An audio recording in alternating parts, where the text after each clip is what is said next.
This is Double 7 Debriefings. I'm Intelligence Officer Wiz. And I'm Weapons Specialist Zero. How you doing this week? A little bit tired because the situation with my daylight gig is either things are hot or things are cold, and lately it's just been in the cold phase, so unfortunately I've been falling asleep at my desk. Yeah, I understand. It's hard to be a gigolo nowadays, so yeah, I understand that. All right, Zero, so we're here to comb the files of MI6 to discuss the cinematic adventures of one James Bond. This week, The Living Daylights. Let's get into our mission objective, The Living Daylights. We're going to discuss certain elements of the film and go into detail about them. Zero, why don't we start with 007, which is James Bond, played by Timothy Dalton. Timothy Dalton's portrayal of Bond is a bit interesting. He's a bit kind of cold and aloofish. His delivery of the Bond punchline is a bit on the dry side. In my mind, it definitely didn't seem like a bad thing. It just seemed a little bit different, especially when you had the previous Bond just being a bit on the charming side and just kind of having a little bit of fun with delivering the punchlines and everything. The action scenes seemed okay. Definitely seemed like there might be a little bit of issues with the choreography, but at the same time, some of the action scenes are just chock full of practical effects, which is great to see because I always hate the projection effects and stuff like that, and thankfully the projection effects and stuff in this one, combined with Timothy Dalton having to navigate through some of those action scenes, it seems very minimum. I think, kind of like you said before we started this podcast, this is getting a little bit closer to the Bond movies that we're kind of used to in the modern day contemporary sense. I think the best way of saying this is, I think it's Dalton is just like less is more when it comes to Dalton. Yeah? Yeah? I'm sorry. That was terrible. Basically, the best way I can describe Dalton is professional. He doesn't do a lot of cheeky wordplay, immature jokes, or constant flirtation. He does a little bit of flirtation. Dalton's Bond is really about the mission and performing it efficiently, is how I look at Timothy Dalton as Bond in this. He's got kind of like a steely look to him. He's very hardened, and it just seems like someone that's not to be messed with, but he just doesn't have the arrogance of Connery, which I think is both good and bad in some ways, because on the one hand, he's much more intimidating, but on the other, the fun of Connery's Bond is not there. But I do like Dalton in this as Bond. I think he's very believable, but he just lacks the charisma of the other three Bonds. I don't think his lack of charisma is a big deal. It's really something that in this film is not entirely necessary for him to succeed in the mission. I guess the best way is it really just shows him as an efficient agent and an efficient killer, which in the last few more films is not what you saw in this. It really feels like they said, okay, we did more, let's just do the opposite. And this is the result of that. That's actually kind of a fair thought. It almost seems kind of like an overcorrection. With more, we maybe went a little bit too silly, too slapstickish, too much Saturday morning cartoon. Let's kind of rein it back in and just kind of go for the spy that wants to just get the job done and get it done correctly and with minimum fuss and minimum fanfare. And that's kind of what Timothy Dalton's character portrayal of Bond just seems like. Just, hey, I'm here to do the job and do it right and just get it done as efficiently as possible because there's some large stakes at hand. And much like you had mentioned, while the charisma of Bond in his portrayal isn't there, it's not necessarily a bad thing, but it's also not necessarily great either. So let's get to villains. There are two villains in this film, but it's kind of the same dynamic as from Russia with Love, where the main villain is actually a background villain. So let's start with the main villain, Zero. Let's start with Brad Whitaker, played by Joe Don Baker. This one was kind of funny when he was finally on the screen. I was just like, what the fuck is Jack Wade doing here? If you didn't, and for anyone who doesn't realize what I mean by that, Joe Don Baker also plays Jack Wade in GoldenEye. So for me, that was kind of the moment that I had when I first saw him on screen. I was like, what the fuck is he doing here? And then I was like, oh, never mind, different character. Whitaker's kind of interesting in the fact that he's sort of like this weird mercenary arms dealer who thinks of himself as like Master General because he apparently studies the history of warfare, and he has like several tables with like reenactments of historical wars in his little like war room that he's got in the movie that's shown a few times. I think there were tables that depicted things like Gettysburg, Waterloo, and so on and so forth. And he's a bit interesting because he just kind of goes off on, I just think warfare is the cog in the machine that gets humanity further along, just warfare is a necessary evil. I'm just the facilitator. It's a bit interesting, but also he kind of plays off the bravado of, I've got the most advanced weapons, anyone would want what I'm selling, so, just all I do is just serve the interests that are willing to pay up the money to get the advanced technologies that I have access to. Yeah, he's an interesting villain. He's also pretty damn annoying. He's also barely in the film as well. As a main villain, as the one that really is the one spearheading the entire process, he's pretty annoying. But again, he's barely in the film as well. All right, so the next villain, which I think is the one that we see more of, is General Georgy Koskov, played by Joran Krabe. Georgy Koskov is kind of interesting because in the beginning, the viewer is also fooled into thinking, oh my god, he's trying to escape the Soviets. He must be protected at all costs. And then as you go through the movie, just the facade sort of like weathers away and you're just like, oh shit, he's been trying to be sort of a mastermind of like an elaborate scheme to deceive the Soviets, all in the same for his own personal gain. Holy shit. It's kind of an interesting dynamic and everything too, because of course just he starts off just with being deathly afraid of just his handlers and all this other stuff. And just how it sort of weaves in the betrayal of his motives is just a very, very interesting thing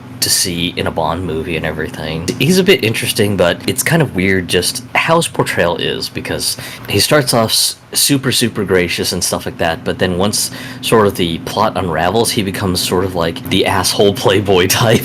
Yeah, he goes to two extremes. He's very supportive of Bond, and then he just becomes sneering villain towards the end of the film. He's interesting because of just how brilliant he is, because he plays off numerous sides throughout the film. He plays off the Soviets, the British, Whitaker, and the Mujahideen. He does it quite well. He's a weird villain for one main reason, because he's another background villain. He's not in the film as much. He's in it more than Whitaker is, but he's not in it as much either. He shows up in scenes where he's in the background, or where he is doing something that Bond is looking after. But when he gets his comeuppance at the end, it's not all that satisfying. When you look at everything outside of the actual look of the villain and how he acts, it's actually a really good villain. When he's on screen, it's a lot less compelling. Bond Girl, which is Cara Malvoy, played by Mariam Diabo. I think she was kind of cute. Not like the typical Bond Girl dynamic of the Bond Girl is just absolutely drop dead, insanely hot, sort of like a characterization that usually most Bond girls get, but she's kind of on the cute side. It's interesting because in the movie, in the beginning, it starts off with her being characterized as like some sort of career assassin and everything, and then it turns out, actually no, just she was sort of a pawn being manipulated by her boyfriend Koskov, because Bond had noticed, there were just inconsistencies about the whole story. It's just like, her an assassin? I don't buy it. She looks inexperienced as hell.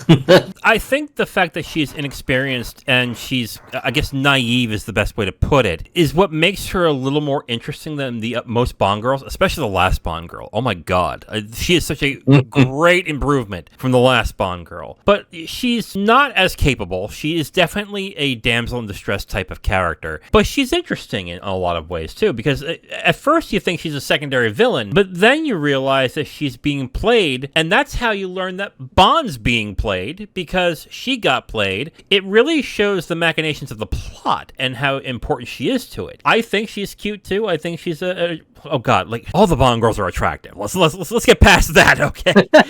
Like, as a performance, I think she does quite well. She's not annoying, she's useful and believable in the role, and can be, I think, pretty charming. What I also like about this character is that she doesn't fall for Bond right away. She's very hesitant. But when it starts to get to the end where they do eventually, hook up, it's believable. It doesn't feel that way. I think that her falling for Bond is actually more believable than I would say in most. I actually quite like the dynamic of she just is hesitant to believe Bond, even though Bond kind of comes off as, hey, I'm a friend of Yorgie's, it's fine, you can trust me. And she just is like, all right, well, sure, I guess you're a friend of his, but I'm really, really desperate to see him, so, just, I guess I'll follow your lead. And of course, just as things go on, and then once Yorgi's mask had been pulled completely straight off, she ends up just really, really being just reviled, that just, she finally has to come to terms with the fact that Yorgi has played her right from the beginning. That's just when everything changes, and it just felt like such a clever masterstroke of just the character dynamic change, because, like, for most of the movies, she's just been holding on to hope that, oh, I hope Yorgi's okay. I hope everything is fine. Please, please, please, I hope Yorgi's not dead or in a KGB torture room or whatever, and then just to find out, nope, he's completely fine. He's been the mastermind behind this whole thing. I think what really sealed the deal is just, you see the genuine anger and frustration that she realizes that, yeah, she's just been played. Yeah. And I think that's what made her characterization feel so good. Before we get to spy action, I think the one thing that I really want to get across here is that the least interesting character in this film is Bond, but I don't think that's necessarily a bad thing.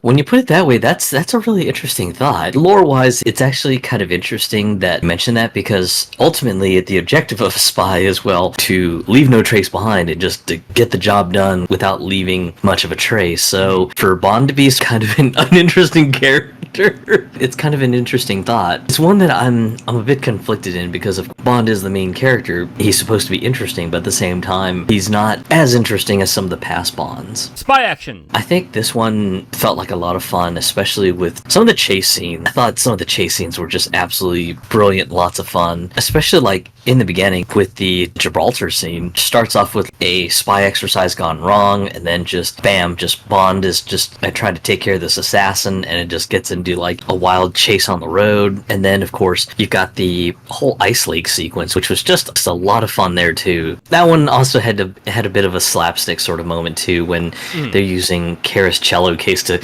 kind of go tobogganing down the hill. Yeah. It was a little ridiculous, but I didn't mind it so much, because Bond himself isn't that comedic, but when everything else is surrounding in comedy, I think it had a nice straight man feel to it, so I was okay with it. I agree with you with the beginning action scene, the Gibraltar scene, the 00 Agents training course. I thought that was a really good scene, and the end of it was really good as well. The final action scene was also really good. The plane full of opium, like, that is a really well done scene. Both exciting, the stunts are really great in this as well, and the whole build up to the plane chase is also really well done. I have to admit, like, those action scenes are really good. From everything from the espionage to the gunfights, they're pretty fun to watch and pretty exciting as well. We mentioned this beforehand, you mentioned it in the review. This is probably where you're going to start seeing constant improvement on how the action scenes and chase scenes look. And I think it starts with here, because this looks really good. Gadget-wise, this is a bit on the minimum side, and I think it's for the better, because, like, I think really the two big gadgets that you see are the Aston Martin V8 Volante, which is just typical Bond car shenanigans. You got switches for almost every sort of scenario he gets into a jam for and everything. So, I mean, there's that, and then, of course, there's the goofy little locating keychain that ends up being, like, knockout gas and everything. Okay, so let's get into theme song and opening credits. The theme song is The Living Daylights, written by Pal Wakhtar, composed by John Barry, and performed by Aha. This one felt fun. Granted, it wasn't Duran Duran like the last movie, but nothing ever will be. Yeah, it wasn't bad. It wasn't bad. And the opening sequence was also just kind of fun. It still had sort of the 80s design vibes to it, so it wasn't too bad. I think the song's okay.